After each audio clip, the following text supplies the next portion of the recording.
In our first story, Behind Mansion Walls. Hey. She was smart, she was perky, she was unintimidated.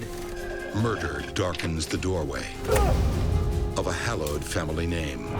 Americans are just obsessed with the goings-on of the Kennedy family. And later, he was invited to all the right parties. He dated good-looking women. the world of a high-flying surgeon comes crashing down. One got the impression that there was a tremendous amount beneath the surface. I'm Christopher Mason. Gazing down from their penthouses and private jets, the rich can sometimes fool themselves into believing they're untouchable, a law unto themselves. Cloaked in the prestige of wealth, they may even think they can get away with murder. Why bother playing by the rules when you're above suspicion?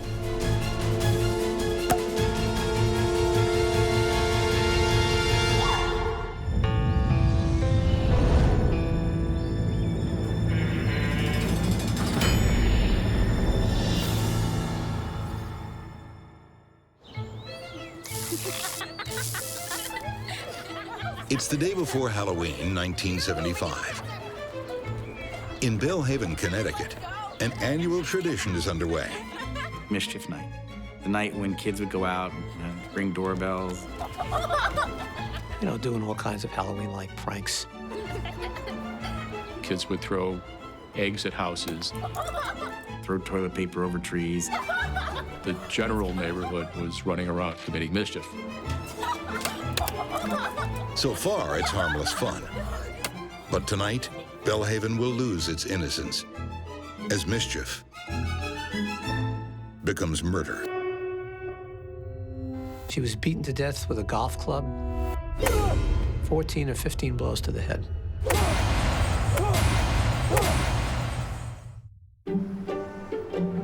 Made your first million? That's nice. Make another 10, and a slice of Greenwich, Connecticut could be yours. Overall, it's big bucks. Big, big bucks. Wall Street types, bankers, old money, new money. Oil barons, hedge fund managers, stars of the Fortune 500.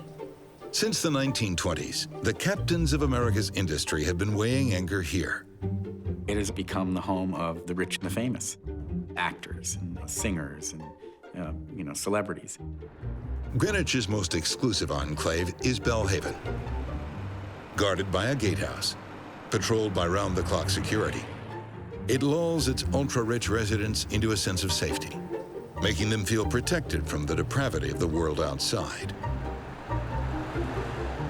It was considered the safest place that a person could live, where you could let your children run free in the streets, where you probably don't even know where the keys to your house are.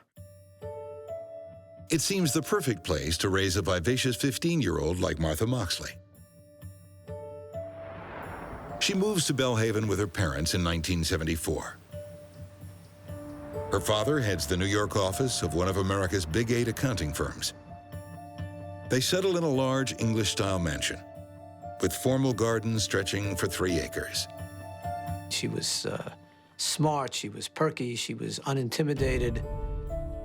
She just sounded like the kind of kid every parent would want his son to have as a girlfriend. There's no way you can get this. No way. Martha begins spending time at the neighbor's house. Yes. But these are no ordinary boys next door. This is the one I won last year. They're brothers with a name inscribed on America's history. The company that the boys' grandfather founded was, I think, the largest private company in America after Ford. The boy's grandfather is George Skakel. In the heady days of the industrial boom, this former railway clerk realizes there is one commodity America can't get enough of: coal. The quicker he can supply it, the richer he'll be. Mr. Skakel, the eldest, kind of cornered the coke market in the late 1930s, and of course, he made an awful lot of money. The corporation was finally sold, and it was reportedly at that time the largest sale of a privately held corporation in American financial history. George has made the Skakels rich, But it's his daughter Ethel who will make them famous. Americans are just obsessed, if not the world, are obsessed with the goings-on of the Kennedy family. In 1950, Ethel Skakel marries Robert F. Kennedy, brother of JFK. Suddenly, the Skakels are the closest thing to American royalty.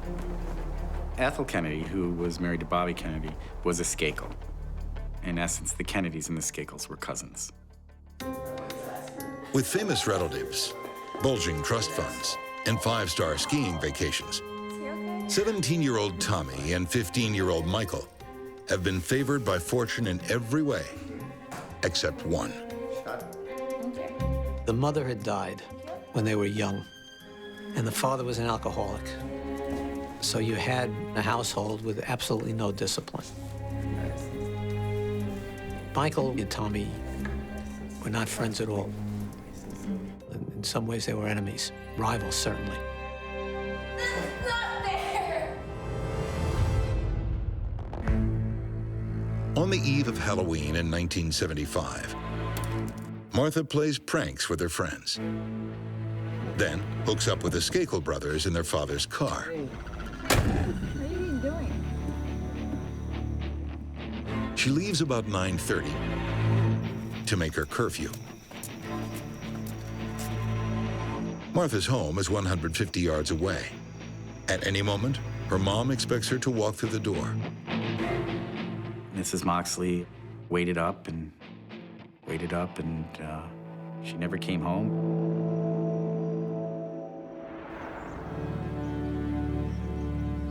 The next morning, one of Martha's friends had decided she was going to go look for her. She found Martha lying underneath a tall pine tree. Her pants and panties had been pulled down below knee level. And her head had been bludgeoned so much that her blonde hair looked red. Martha's body is on the outskirts of her family's estate, just 50 yards from her home. In shocked Belle Haven, the search for answers begins. But if there's one thing residents think they already know, it's that horror like this could not be homegrown. For a murder to occur in Belle Haven was unthinkable. And immediately people thought it must be some sort of outsider. And here's an outsider served up on a platter. On the night of the murder, a new tutor had moved into the Skakel mansion, 23-year-old Kenneth Littleton. Ken had been retained by the Skakel family to tutor some of the kids who were having some trouble in school, and to come and stay with the family because the father had gone off on a hunting trip. Ken's first night ever in the house was that night. And on that first night, Martha Moxley is brutally murdered. Coincidence? Cops don't think so. And what they discover next only strengthens their suspicions. In investigating the crime scene, the officers discovered a name brand golf club. It was discovered that a matching set, minus this particular club, was found in a particular household during the investigation. And that household was the Skakel home. Has the Skakel family ushered a killer into Belle Haven? If you're lucky enough to live among the mansions of Greenwich, Connecticut, you'd be accustomed to seeing your neighbors' names in the headlines, names like Kennedy and Rockefeller. But in 1975, a name most haven't heard is splashed across the front pages. Martha was your average 15-year-old teenager who had so much ahead of her in life. Until October 31st, when Martha Moxley is found beaten to death with a golf club in Greenwich's wealthiest enclave. It was done with such force that the golf club had actually come apart in the course of the swinging of the club against her. Almost as shocking as the murder is the origin of the murder weapon. The source of the murder weapon was apparently the Skakel property. The Skakels are rich cousins of the Kennedys. In the minds of some, That places them above suspicion. But not everyone in the Skakel mansion that night was a Skakel. Could it have been Kenneth Littleton, who was the person who had brought in by the Skakel family to watch the children that night? Live-in tutor Kenneth Littleton denies any involvement, saying he spent the night watching TV in his room. Investigators can't find any proof he's lying. No information was developed that would result in a arrest warrant that would be signed by any prosecutor worth his salt. Investigators theorize that Belle Haven's security could have been breached by an outsider. As a matter of fact, a major thruway, Route 95, which is the major thruway between New York and Boston, passes along one side of Belle Haven. Someone could have come from 95. They were looking at a hitchhiker, perhaps, who came off the turnpike who could have done this. Desperate for a lead, police also knock on doors in the affluent community. They canvassed the neighborhood. Was there any sexual predators living in the near neighborhood? Were there people with drug problems living in the neighborhood that could be violent? Then, new information shifts the focus of the investigation. The source? A voice from the grave. Dear Diary, I really have to stop going over to the Skakels. Martha's diary started to allow us to see what was going on in her life at that time. Michael jumps to conclusions. Just because I talk to Tommy doesn't mean I like him. And it revealed that she had relationships with both Thomas and Michael Skakel. 17-year-old Tommy Skakel and 15-year-old Michael are known to be rivals. Could they have been competing for Martha's affection? Police retrace Martha's final movements. On the night she died, she hung out with the Skakel boys in their father's Lincoln Continental. Hey. Hey. How you guys doing? Step into the lust of you. Don't mind we do. A number of kids gathered in the Lincoln to listen to a cassette deck, listen to rock and roll music. Without parental supervision, the Skakel brothers are used to doing as they like. But Martha's promised her mom she won't be out late. It was time to go home. Michael had exited the car. Tommy and Martha exited the car. They were observed engaging in innocent-sounding horseplay, a little shoving or pushing or something like that. And then Martha went home at about 9:30. That was the last anybody saw of Martha alive. Tommy says he then goes home and up to the room of his tutor, Ken Littleton. Right around the time of the murder, they were both watching a TV show, the initial telecast of The French Connection. And Littleton said Tommy couldn't have done it because he's there with me watching this thing. But they alibied each other. That Tommy's statement really alibied Littleton. What about 15-year-old Michael Skakel? When questioned, he says he last saw Martha outside the Skakel house as he was leaving to watch TV at a cousin's home. Michael claimed that he had left the Skakel house about 9:15 and driven to his cousin's. He told them that he came back at about 11 o'clock and went right to bed. After watching TV for a while, Tommy also retires to his room. With both Skakel boys apparently tucked peacefully into bed, police turn their spotlight back on the tutor. And what he does a year after Martha's murder won't do his claims of innocence any favors. Mr. Littleton had some troubles, and he was arrested for unrelated crimes. But certainly that criminal involvement kept him under the watchful eye and the thoughts of investigators as being a potential suspect. But proof continues to elude investigators. If the crime occurred today, it might have been solved by DNA. But this is 1975. There was no such thing as DNA. This is before DNA work was possible. In another blow to the investigation, no search warrant is ever served to the Skakel home, leading some to speculate that police are intimidated by this influential family. They failed to conduct a formal search of the Skakel house, and they failed to interview separately all of the Skakel family. When a pair of blue jeans and white sneakers are found discarded near the crime scene, investigators believe there might be a breakthrough.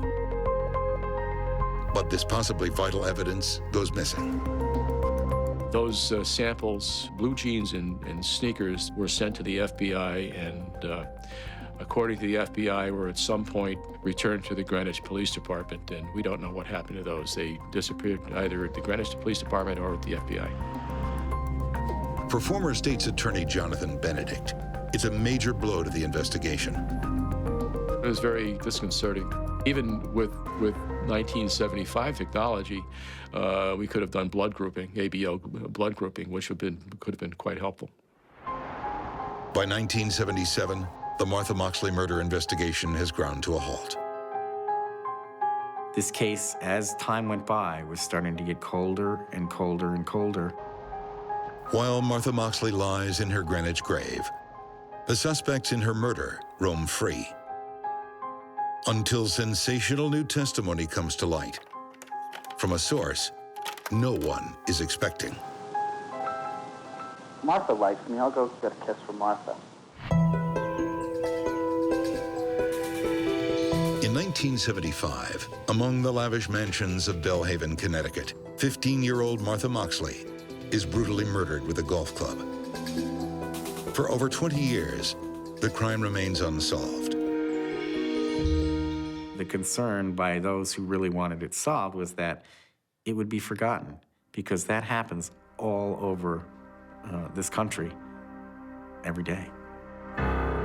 Since the murder, one of the suspects has been acting strangely. Martha's former neighbor, Michael Skakel. Michael was reportedly a very troubled young fellow. We know he was doing a lot of drugs. He was having difficulties drinking a lot. Michael has spent the last 20 years doing odd jobs for his cousins, the Kennedys, in between psychiatric sessions and stints in rehab. Following the murder, he was having a very difficult time dealing with something. He tried twice to leap out of the car that he'd been riding in and jump off of Triborough Bridge. So clearly he was having a lot of trouble. What's eating Michael Skakel up inside? Is it his own guilt? Or is it the burden of hiding someone else's? So when you're investigating a cold case, it's kind of like going fishing.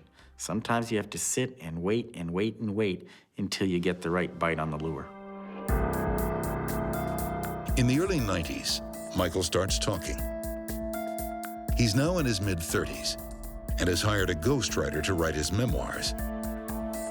Michael had engaged in an effort to write a biography focused on growing up as a cousin of Kennedy's and as a troubled teenager. The ghostwriter also tapes an interview with Michael about the night of the Moxley murder. That tape falls into the hands of former Deputy Chief State's Attorney Christopher Morano. He's stunned by how much the story differs from Michael's initial account. In his first story, he said he went to North Greenwich. He had an alibi. That he was watching television at his cousin's house, and that he came home and he went to bed. But in the interview with his ghostwriter, Michael reveals something he never told investigators. I remember part of me just wanted to go to sleep. Another part of me got horny. The new story from Michael showed that he had come home from North Greenwich, that he did not go straight to bed, that in fact he went out and he was looking for Martha and to try and get a kiss from her. Martha likes me. I'll go get a kiss from Martha. He climbed a tree on the Moxley property, trying to be able to call at her window or look into her window. I don't know. I guess I'm a little out of my mind because I was drunk and high. He was intoxicated and high, and he briefly masturbated. And I remember thinking, oh my God, I hope God nobody saw me jerking off. What has happened in the past 20 years that has made Michael change his story? Investigators think they know. There had been advances in DNA technology. In the early 90s, newly developed DNA analysis is cracking even the coldest of cases. In many cold cases, the linchpin is some DNA evidence that connects the person to the crime. So when Michael claims to have masturbated in a tree near the crime scene, prosecutors believe he's actually laying the groundwork for his defense. He was trying to explain why his DNA, his intimate body fluids, could either show up at the crime scene or upon the victim's body. Then, new witnesses come forward. People who went to school and rehab with Michael and heard him say something chilling. One of which related that Michael went through, I think I did it, I'm not too sure what I did. I probably did it, no, I did do it. He gave up more detail about having beaten Martha with a golf club and subsequent to the homicide, masturbating on her body. Michael might have watched enough cop shows to know about DNA, but what he doesn't know is that in this case, there isn't any. There really was essentially no forensic evidence. All the DNA that might have been at the Moxley murder scene has deteriorated. By trying to create excuses, all Michael has done is incriminate himself. This case was developed a lot by the web that was woven by Michael Skakel to deflect attention. But unfortunately, that web ensnared him. In 2002, 27 years after Martha was killed, Michael Skakel stands trial for her murder. This particular case was of great interest because of the Kennedy connection. But like any whodunit, the public became very, very interested in the case and whether or not the state could prove it. The catch was, of course, it was 27 years old, and they didn't know what kind of a reaction a jury would take to a case that it took the state that long a period of time to solve. The prosecution casts doubt on Michael's alibi. They have no hard evidence to place him at the crime scene, but they do have that revealing testimony recorded by his ghostwriter. He changed his story as to what he had done. You add to that, the murder weapon came from his house. He had access to the murder weapon. The state was able to pierce his alibi, and you add to the fact that on the night of the murder, he was out looking for the victim at about the time she was murdered with the intent of getting a kiss from her. Add all those things together, and the case, from the prosecution's point of view, seemed like we could get a conviction, and it would be pretty strong. Prosecutors speculate the murder is triggered when Michael's older brother Tommy begins courting Martha. Love this song. Really?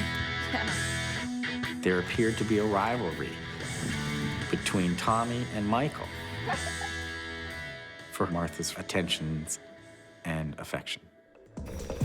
Seething with rejection and jealousy, Michael grabs a golf club. If he can't have Martha, no one will.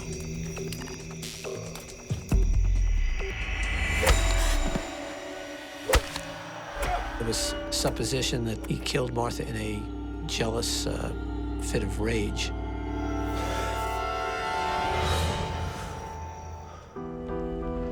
After deliberating for 5 days, the jury returns with a verdict. Michael Skakel, the privileged son of a once proud dynasty, is guilty of murder. His sentence, 20 years to life. 27 years after Martha Moxley was murdered, justice finally was achieved.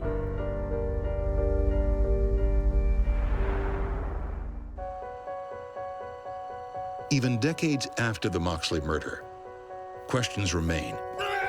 Chief among them, did anyone assist Michael in covering up the crime? We have always felt that someone was involved in the moving of the body. Crime scene photos clearly show that after the murder, Martha's body was dragged to a more secluded location. We've never had a sense that there were two people involved in the murder. It was a one-person crime. That was Michael Skakel. But given the intoxication and drug use of Michael that night and the frenzied method of the attack, it always seemed to us that he would not have been capable of moving the body and hiding it all by himself. So we've always felt strongly that somebody helped. We're not too sure who.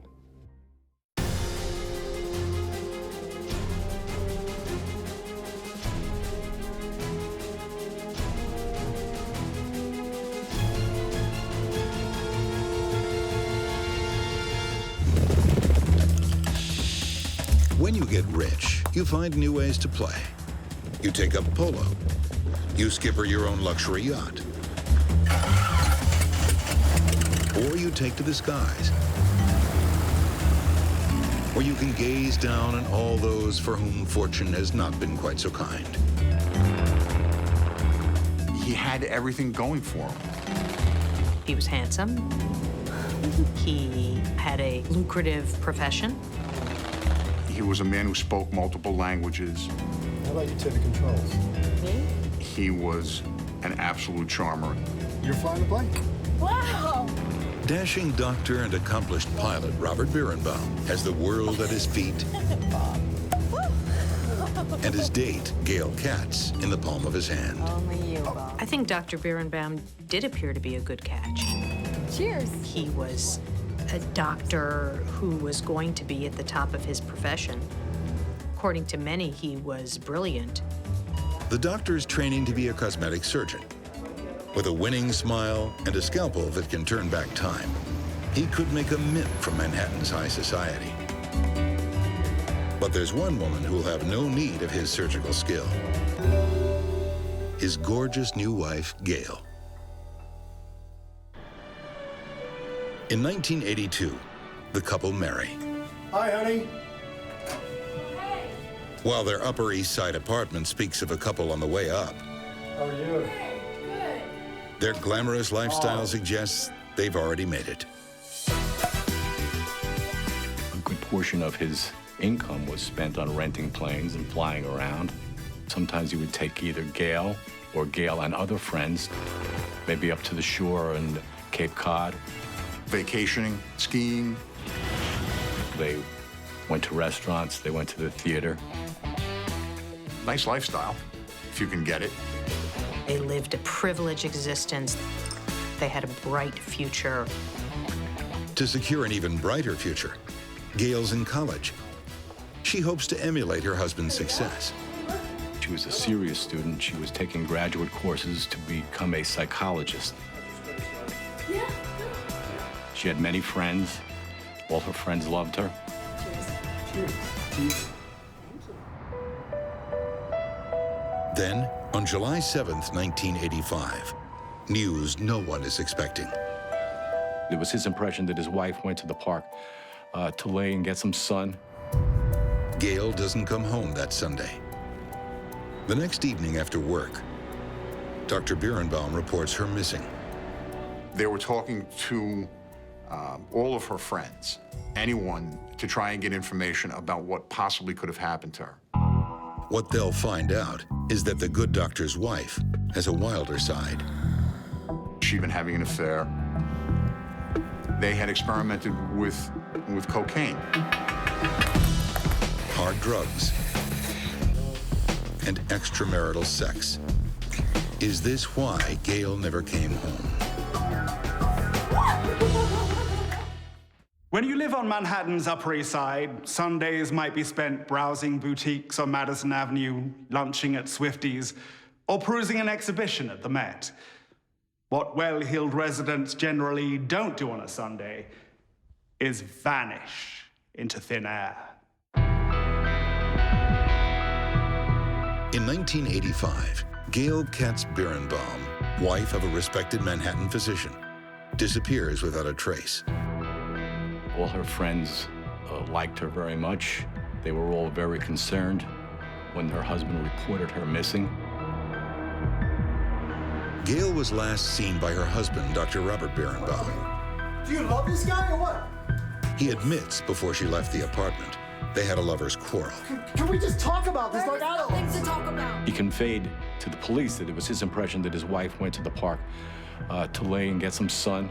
It was July 7th, and to cool off from the fight that they had. What police find out next explains why they may have been fighting.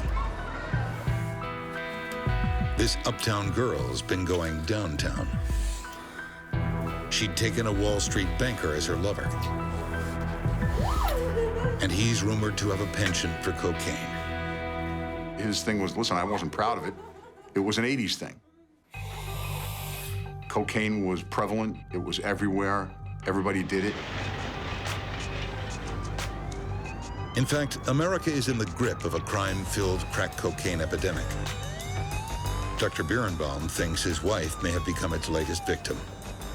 One of the proposals that Dr. Bierenbaum put forth to the police and to friends and to her family was that she possibly may have come to harm by certain people that she hung around with that were involved in narcotics.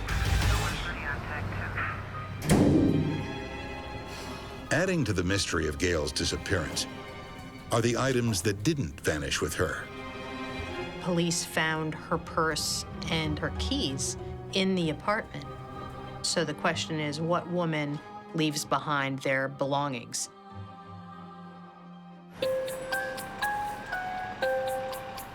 To some who knew Gail's history, there's a simple answer.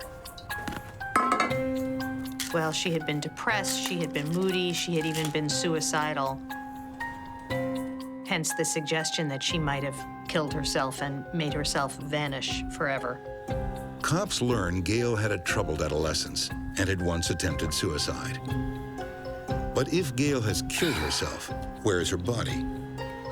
People commit suicide, you find them generally in the place they commit suicide.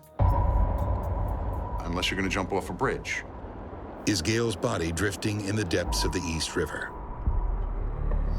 Suicide, drug crime, jealous lovers. The possibilities are stacking up. But do any of them explain Gail's disappearance?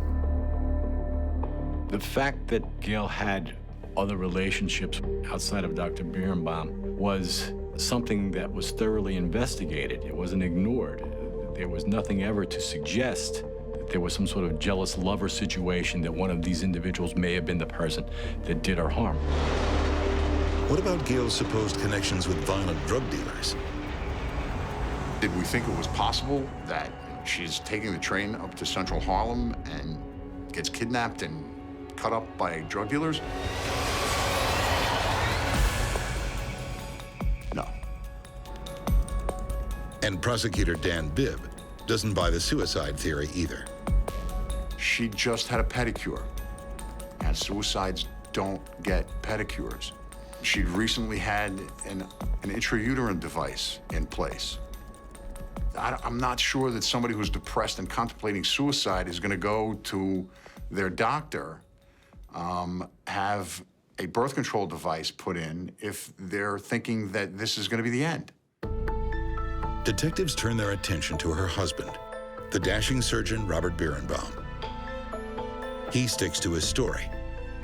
They argued at 11 a.m. She left. He waited in the apartment until late afternoon before departing for a family gathering in New Jersey. He tells the detectives that he's in his apartment at least until 5:30, maybe later, and then leaves immediately for the birthday party. Investigators want to conduct a search of the doctor's apartment. But strangely, his attorney blocks it. There never was a thorough search by law enforcement of Dr. Bierenbaum's apartment to look for things such as hair, blood, or anything that may be forensically valuable. Dr. Bierenbaum said the argument was a lover's quarrel. But was it? Could it contain a clue to why Gail is gone? I'm leaving you. At least one of her friends said that on the day that he reported her missing was the day that she was going to tell him that she was going to leave him. Maybe Gail has left her husband and doesn't want him to find her. But why hasn't she contacted her family? There was no body. There was no DNA evidence. There was no forensic material from the apartment. There was no clarity even as to whether she was dead or alive. At that time, there was a number of murders going on in the city. The cops had enough to do. They felt, at least they think that they felt they had done what they could. The missing persons case goes cold, and the grieving Dr. Bierenbaum is free to go. And go he does.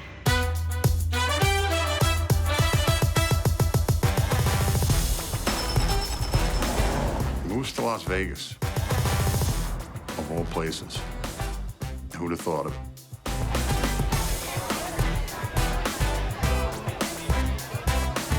He was invited to all the right parties. He dated good-looking women. Here in Sin City, the doctor becomes a plastic surgeon, specializing in breasts. Business is blowing up. Las Vegas is the place to go if you're a plastic surgeon, but it's also the place to go if you're a doctor with a shady past that you want to bury. In Vegas, the doctor surrounds himself with strangers. He's considered above suspicion. All of the women in Las Vegas said, how can this guy who is this great human being, well-educated, have anything to do with his wife's disappearance? But what they don't know is that Dr. Bierenbaum has a secret. One got the impression that there was a tremendous amount beneath the surface.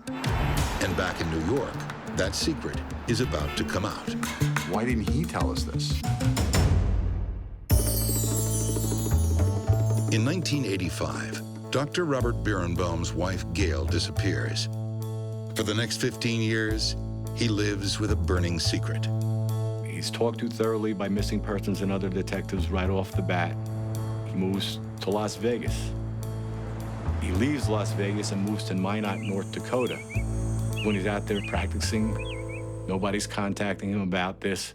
At that point, he feels safe, and he feels that this is something that's in his past and something that's not going to come back and haunt him. But the long arm of the law can have an even longer memory. And in 1999, cold case prosecutors Dan Bibb and Stephen Sirocco reopened the file on Gail Katz Bierenbaum. They want to find out if her husband's story holds water. Can we just talk about this? There is nothing to talk about. Dr. Bierenbaum told the police that on that Saturday that they had had a fight in their apartment on East 86th Street, that she had left the apartment to go to Central Park and was going to go cool off. She had left the apartment around 11 a.m. and that she never returned. The doctor says he waits for her in his apartment until 5:30, when he attends a family engagement. But there's something he has conveniently forgotten to mention. At some point, someone tells one of the investigators that, oh, by the way, did you know Bob's a pilot and that he goes to an airport in New Jersey all the time and flies? And they're lifting their jaw from the desk saying, why didn't he tell us this? Why would the doctor conceal that detail? Could his high-altitude hobby somehow be connected with Gail's disappearance? They went and they began to interview aviation companies out there that lease and rent planes. They asked, do you know Robert Bierenbaum? And they said, yes. Can you tell us, did he fly on July 7th, 1985? Let me get the records. Yes, he did fly on July 7th, 1985. He had taken out a Cessna over the Atlantic Ocean for 2 hours on the day she disappeared. And he never told anyone about that. And that's not all Dr. Bierenbaum's been keeping under the radar. There were a number of witnesses that brought us information and brought the police information that Dr. Bierenbaum had been violent to Gail in the past. He was a violent anti-smoker, and he caught her smoking out on their balcony.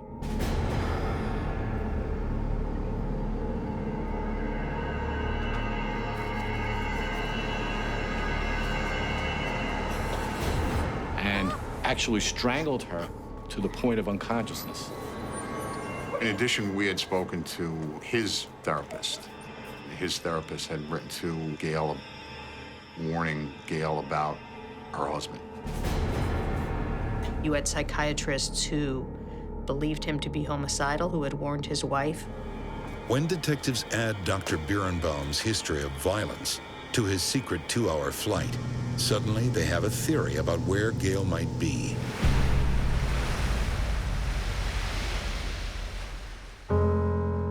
In 2000, 15 years since Gail disappeared, the American public gets their first chance to hear that theory. Dr. Bierenbaum stands trial for the murder of his wife. The case against him is entirely circumstantial. There was nothing forensically that was ever developed in this case. There was never any blood, never any hair samples, never any fingerprints, never any weapon with blood on it, nothing. And unlike the vast majority of murder cases, there's no body. But what prosecutors do have is a compelling tale of a love story gone terribly wrong. Yes! On the day, July 7th, she told him she was going to get a divorce, that she was leaving that day. I'm leaving you. Get away from me. Stop it! We know that he can get emotional to the point of violence because she's smoking a cigarette. We anticipate that he can get even more violent and emotionally upset when she's about to divorce him and leave him.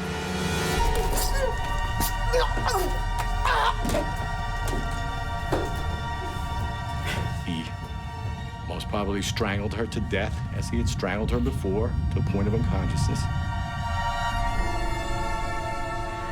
He's stuck here now with his wife's body in the apartment. He's got to get rid of it in some way. So the doctor turns to the tools of his trade. We actually called the chief medical examiner, who was able to tell the jury, for a surgeon, it would take a matter of minutes. That it would be just as easy for him to cut up a body as it would be a chef to cut up a chicken. Prosecutors believe the doctor puts his wife's body in a duffel bag and drives with it to the airport in New Jersey. Puts the duffel bag in the plane, on the passenger seat probably. Flies for approximately 2 hours, which is enough time to go considerably over the Atlantic Ocean.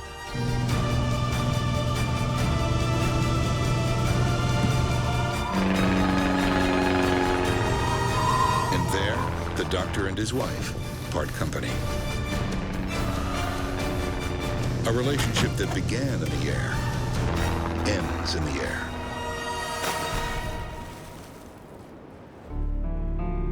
She thought that he would be a good husband. Her evaluation of this was wrong. Dead wrong. According to some, violence was a feature of the Bierenbaum's marriage. Their downstairs neighbor said that the fights were constant. She never testified at trial, but her words were they fought like cats and dogs constantly. And it was every day. Whenever they were home together, they were fighting. I'm leaving you. Get away from me. But after the morning of July 7th, 1985, the violent confrontations are heard no more. The neighbor hears the fight, hears what she describes as pounding of feet on the floor, a loud bang, and silence.